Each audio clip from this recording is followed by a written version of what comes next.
On est déjà en fin 2025.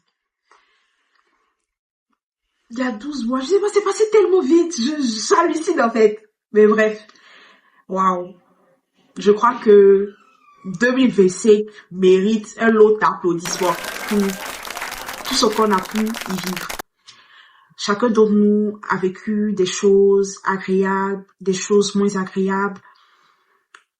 Mais je crois que les années ne se subissent pas. Les années se dictent. Les années, en fait, répondent à une force. Les années se soumettent à quelque chose. Et vous savez, on court tellement derrière des objectifs, on est tellement en train de courir, on est dans une vie où on court, on poursuit des objectifs, on est toujours en train de faire de nouvelles choses qu'on n'a même pas le temps de s'asseoir avec nous-mêmes et de faire un bilan de tout ce qui a pu nous arriver. Et aujourd'hui, on va parler du bilan. Déjà, pourquoi c'est important de faire le bilan? Je sais que certains d'entre nous sont pas trop adeptes au bilan, se dit que c'est des trucs tirés par les cheveux. Souvent aussi, on a du mal parce qu'on se dit, je connais déjà les conclusions, mon année n'a pas été bonne, mon année n'a pas été positive, je sais déjà tout ce qui a pu m'arriver, c'est pas nécessaire, ou tout simplement on se dit c'est pas important, j'ai pas trop le temps de toute façon. Ce qui doit arriver va arriver, mais le bilan c'est pas toujours pour venir vous faire voir ce qui n'a pas marché. Souvent même le bilan te permet de te rendre compte que l'année passée j'étais là, aujourd'hui je suis là. Le bilan en fait c'est l'exercice qui te permet de voir les choses qui étaient cachées. Le bilan vient déceler tout ce qui a décelé. Le bilan est très important.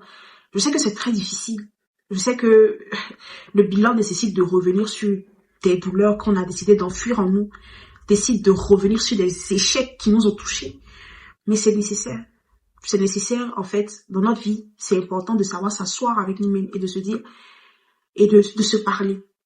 C'est important de pouvoir célébrer chaque réussite. C'est important de revenir sur chaque chose qui nous est arrivée et de se poser la question, pourquoi ça m'est arrivé? J'ai lu quelque part qu'on disait que toutes nos réponses sont déjà en nous. Il faut juste aller les chercher plus loin. Et le bilan, c'est ça, en fait. Le bilan, c'est le moment de clairvoyance. Le bilan, c'est ton moment avec toi. C'est le moment là où tu es avec toi-même, où tu te parles, où tu te rends compte que, j'ai quand même évolué. Vous savez, ce n'est pas parce que l'évolution n'a pas cette taille-là que ça veut dire que tu n'as pas évolué. Ce n'est pas parce que tu n'as pas vécu des choses incroyables que ça veut dire que Dieu t'a pas fait grâce, en fait. C'est pour ça que le bilan est là, parce que tu te rends compte que, j'arrivais pas à faire tant, j'ai réussi quand même à faire tant. J'arrivais pas à faire ceci, j'ai réussi quand même à faire ceci. J'ai vécu quelque chose. Et aujourd'hui, on va parler du bilan. Mais d'abord, pourquoi faire son bilan? Pourquoi faire un bilan? La première des choses, on ne peut pas commencer une nouvelle saison sans prendre le temps de terminer une autre. Et le bilan, en fait, c'est celui qui vient mettre un terme à un chapitre. Donc, ton bilan, il vient pour mettre un terme à un chapitre et pour pouvoir te préparer à mieux aborder un nouveau. Il n'y a pas plus aveugle que quelqu'un qui refuse de voir. Comment savoir comment marcher efficacement si tu ne sais pas ce que tu dois améliorer dans ta démarche. Yeah! Il y a citation là. Je veux dire, comment chercher à peut-être évoluer dans sa vie, comment chercher à passer une étape si on n'arrive pas à se dire, à s'asseoir, à se dire, mais si les choses se répètent, c'est qu'il y a quelque chose qui ne va pas en fait. Donc, il n'y a pas pire aveu qu'une personne qui refuse de voir en fait. La troisième raison, c'est que le bilan, c'est l'exercice qui nécessite beaucoup d'humilité. Or, la Bible dit que Dieu résiste aux orgueilleux et fait grâce aux humbles. Et souvent, s'asseoir pour faire un bilan, c'est d'essayer de se dire, je vais essayer de lâcher prise. Oui, je vais essayer de prendre beaucoup de courage et de m'asseoir juste pour faire un bilan. Je subis. Je ne fais que subir. Pendant des années, je ne fais que subir des choses, je ne comprends pas, je ne sais pas d'où ça vient. Mais si je m'asseyais pour comprendre, pour essayer de de comprendre, en fait, d'analyser tout ce qui m'arrive. On vit pendant une année, 12 mois, 365 jours, combien c'est, 52 semaines si je ne me trompe pas, on vit beaucoup de choses. Énormément de choses. Et il y a des gens qui rentrent, il y a des gens qui sortent, il y a des choses qui arrivent, il y a des choses qui se répètent. Donc, on a vraiment besoin de s'asseoir et de se dire, il faut que je fasse un bilan de tout ce qui m'est arrivé. Est-ce que j'ai évolué? Pourquoi j'ai évolué? Comment ça s'est fait? Sur quoi je dois travailler? L'année prochaine, il y a une nouvelle année qui commence. Je veux que les choses changent. C'est aussi, le bilan aussi, c'est aussi une étape. C'est aussi le moyen de se dire que je veux que les choses changent et je vais me donner les moyens d'y arriver. Donc, on va en parler dans cette vidéo. Avant de quitter la vidéo, ne quitte pas vite la vidéo. Calme-toi. Je sais que c'est pas des trucs que tu as l'habitude de faire. Je sais aussi que c'est quelque chose que tu as décidé d'abandonner cette année parce que ça a été douloureux, tu es épuisé, il y a trop de choses dans ta tête. Mais ton bilan, c'est le moment entre toi et toi. Et tu dois le faire. Tu as besoin de te retrouver, ne serait-ce qu'un peu.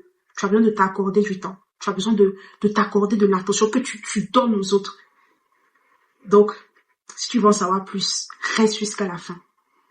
Reste jusqu'à la fin, prends quelque chose. Comme j'aime bien te le dire, prends quelque chose, petite boisson, bois, sirote. Sois tranquille. On est en pote, en fait. On est en joli cœur. Donc, maintenant que le décor a été planté, maintenant que j'ai posé les bases, on peut commencer.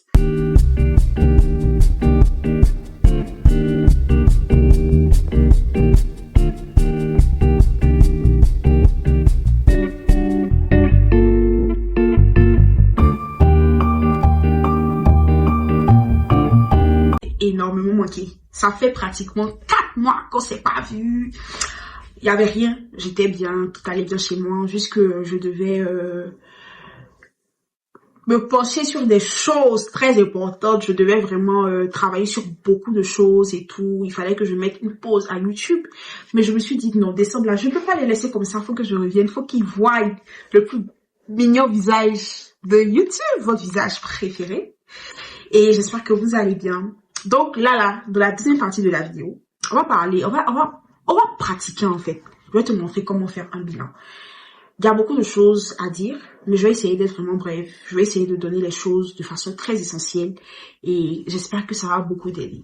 Donc, le bilan se prépare. Déjà, ne faites pas l'erreur de faire vos bilans le 31, le 30, le 29, le 28. Pendant les moments de fête, ne le faites pas. Parce que, déjà même que quand on est vers le 24, le 20, ça commence à être, on commence à vraiment être pris par les fêtes, les courses et tout, pour les personnes qui ont des enfants, pour les personnes qui, voilà, on commence à être pris par les courses, on n'a pas le temps de vraiment s'asseoir pour faire un bilan, c'est un peu compliqué. Moi, ce que je vous encourage de faire, ce que je vous conseille même, c'est de le faire la deuxième semaine, à partir de la deuxième semaine de décembre. À partir de la deuxième semaine de décembre, vous commencez à planifier des heures pour vous pencher sur votre bilan de l'année. Moi, je faisais l'erreur de toujours faire ça les 31 à la va-vite. J'écris 2-3 choses. Je prends pas le temps de bien réfléchir, de me poser des questions, de faire des commentaires. Mais je pense à partir de l'année passée, j'ai commencé à vraiment décaler, vraiment prendre le temps de le faire en début du mois, voire même souvent un petit peu, bon, certains commencent en novembre, mais moi je préfère en décembre, faire en début du mois pour vraiment ne pas me précipiter en fait. Donc je vous conseille, la première des choses, mon premier conseil, c'est de le faire en de le faire la deuxième semaine du mois de décembre. Comme ça, vous avez le temps de prendre le temps, vous avez le temps de passer sur tous les domaines de votre vie. Donc, comment se préparer pour un bilan? Parce qu'il faut se préparer. La première des choses, il y a la planification. Donc, il faut choisir une semaine, des jours pour le faire. Quand tu as booké tes jours, tu dois choisir des heures, tu dois mettre de côté quelques heures. Je sais qu'avec le travail, on n'a pas forcément le temps. C'est un peu compliqué. Si vous pouvez le faire le week-end, faites-le le week-end. Mais vous choisissez, vous planifiez, vous bookez un jour, des heures pour vous pencher sur votre bilan. C'est très important parce que ça nécessite du temps, ça nécessite de l'attention, ça nécessite que vous soyez vraiment déconnecté de tout. Donc, planifiez, booker un jour, des jours, même des heures. Et puis, vous pourrez travailler sur ça. Ensuite, à défaut de le faire à la maison, si vous savez qu'à la maison, vous n'aurez pas toute la tranquillité possible pour faire votre bilan, vous pouvez aller à l'église, aller dans un endroit calme, aller dans un endroit qui va vous permettre de vous connecter à vous-même. Moi, bon, généralement, je le fais dans ma chambre, on me dérange pas, mais je pense que pour le reste, pour la suite, je vais le faire ailleurs, dans un endroit plus calme, dans un endroit qui me permet de vraiment tout évacuer. La deuxième chose, c'est de pouvoir se mettre dans une atmosphère de prière et de jeûne si possible. C'est très important parce que je me suis rendu compte que le Saint-Esprit est la meilleure personne à pouvoir sonder les profondeurs de notre cœur. Le but du bilan, c'est de vraiment voir ce qu'il faut travailler chez nous et puis noter les choses qu'il faut améliorer, garder et améliorer. Et le Saint-Esprit, lui, il est le mieux placé pour venir sonder les profondeurs de ton cœur, pour venir vraiment mettre le doigt sur ce qui n'a pas marché. Donc, bon, le conseil que je te donne, sois dans une disposition de prière. Avant de commencer, vraiment dispose-toi, prends un temps d'adoration, prie, cherche sa face vraiment, cherche la face de Dieu, demande-lui de prendre le contrôle, demande-lui de venir vraiment toucher du doigt ce qu'il faut toucher, demande-lui de vraiment t'éclairer, parce que le but là, c'est de ressortir de là avec plus de lumière, en étant un peu plus éclairé, en ayant de la force, en se disant, ah, je suis rentré, j'étais perdu ici, mais là je sors, je suis plus éclairé en fait. Donc, on a vraiment besoin de la présence de Dieu.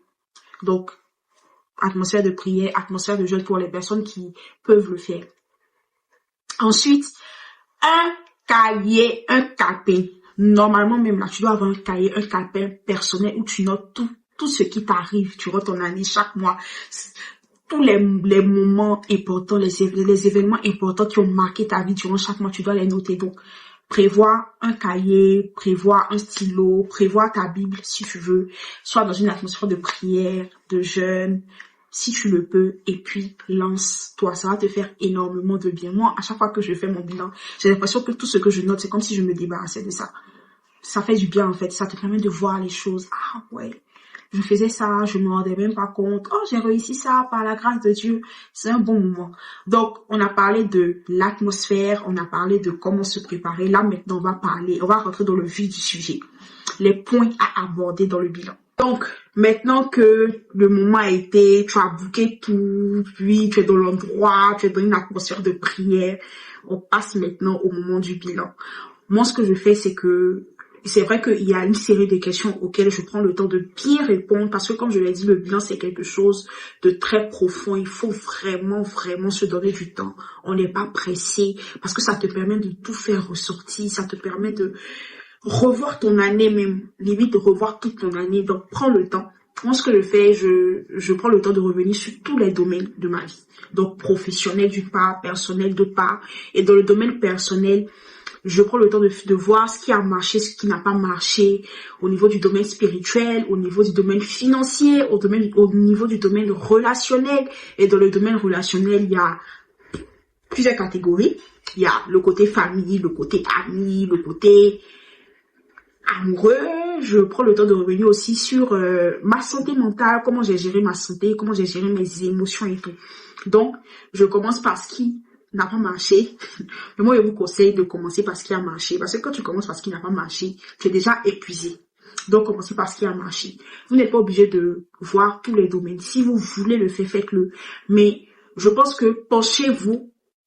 Si vous avez l'habitude de préparer votre année, de prendre des objectifs, d'écrire des objectifs, penchez-vous sur les domaines dans lesquels vous avez pris les objectifs, dans lesquels vous avez vraiment travaillé. Bon, vous pouvez faire de toute façon, limite vous pouvez faire dans tout, mais prenez le temps de vraiment vous asseoir et de vous poser les bonnes questions à l'aide du Saint-Esprit. Qu'est-ce qui n'a pas marché ici? Qu'est-ce qui a marché? Pourquoi? Et tout. Quand c'est fait, il y a une série de questions auxquelles il faut répondre et je vais vous les partager. La première question, décris ton année avec un thème ou une phrase. Quel est le thème? Quelle est la phrase qui peut décrire parfaitement ton année? La deuxième étape, c'est de lister les accomplissements et les moments marquants de toute ton année. La troisième étape, c'est de lister les échecs et les leçons apprises. La quatrième étape, c'est de noter tout commentaire, toute réflexion. Vous voyez que c'est un exercice très important. Parce que ça te permet vraiment, c'est une introspection. En fait, ça te permet d'aller puiser profondément dedans de toi-même. Ensuite, il y a une liste de questions que je voulais partager avec vous. Je trouve que ces questions-là sont très intéressantes. Généralement, elles te permettent de faire le récap de tous les domaines de ta vie. Mais je pense que c'est pas parce que tu réponds aux questions-là que tu vas pas prendre le temps de revenir sur tous les domaines. Les deux sont nécessaires en fait. Les deux ne sont pas indissociables. Donc, la première question que tu dois te poser, c'est de te demander quelles sont les 5 choses pour lesquelles tu es reconnaissant. La deuxième question, quel a été ton plus grand défi cette année? La troisième question, as-tu réussi à accomplir les objectifs que tu t'étais fixés au début ou au cours de l'année? La quatrième question, quel a été ton plus beau moment de l'année? La cinquième question, quelle est ta plus grande réussite? La sixième question, y a-t-il quelque chose que tu aurais aimé faire différemment? Ou y a-t-il des choses que tu aurais aimé faire différemment? La septième question, quel livre as-tu lu durant l'année? La huitième question, quelle activité as-tu mis de côté par manque de temps? La neuvième question, qu'as-tu fait pour la première fois cette année? La dixième question, quel rêve as-tu réalisé? Quel rêve as-tu réalisé cette année? La 11e question, à qui dois-tu dire merci et pourquoi? La 12e question, y a-t-il des activités que tu as pris trop de temps et que tu devais cesser? Qui t'a pris trop de temps et que tu devais cesser. La 13e question, es-tu satisfait de ta situation professionnelle? La 14e question, es-tu satisfait de ta situation financière?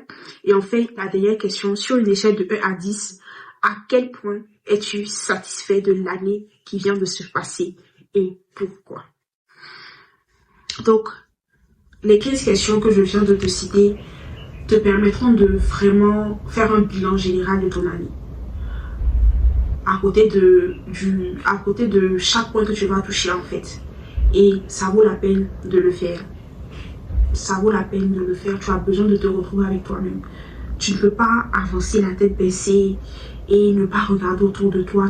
En fait, tu dois prendre le temps de vraiment faire attention à tout ce qui t'arrive et pourquoi ça t'arrive. Tu dois prendre le temps de savoir te remettre en question. Tu dois aussi comprendre que ce n'est pas parce que tu n'as pas réalisé tes objectifs cette année que ça veut dire que tu n'es pas prêt. Il y a des objectifs qui prennent plus de temps que prévu. Moi, il y a des domaines de ma vie là où chaque année quand je fais le bilan, c'est toujours les mêmes choses, c'est toujours les mêmes résultats. Il y a un moment même, je pense qu'il y a une année où j'ai même pas fait de bilan parce que j'étais fatiguée. Mais je me suis dit, c'est pas ça qui va changer les choses en fait.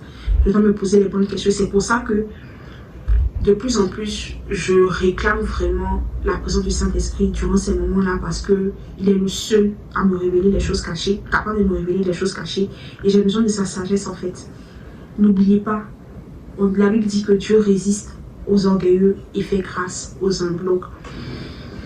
C'était tout pour aujourd'hui. Je ne vais pas m'éterniser. Je vais vous laisser les différentes questions en commentaire. Dites-moi ce que vous en avez pensé. Parlez-moi comment vous avez trouvé la vidéo. N'hésitez pas à partager. N'hésitez pas à vous donner du temps pour le faire. C'est important. 2026 peut être une nouvelle page blanche pour vous. 2026 peut être un renouveau pour vous. Et ça ne veut pas dire qu'il n'y aura pas de difficultés. Ça ne veut pas dire qu'il n'y aura pas d'épreuves. Mais vous pouvez commencer sur de nouvelles bases avec une nouvelle espérance. Vous aussi, vous méritez et vous allez vivre de belles choses. Donc, prochainement, si on se retrouve, c'est pour parler de comment préparer son année. J'espère que vous avez aimé me retrouver. Moi, j'ai pris plaisir à tourner cette vidéo. On se retrouve très bientôt. On se retrouve très bientôt pour une nouvelle vidéo. Jusque-là, portez-vous bien et je vous envoie beaucoup d'amour.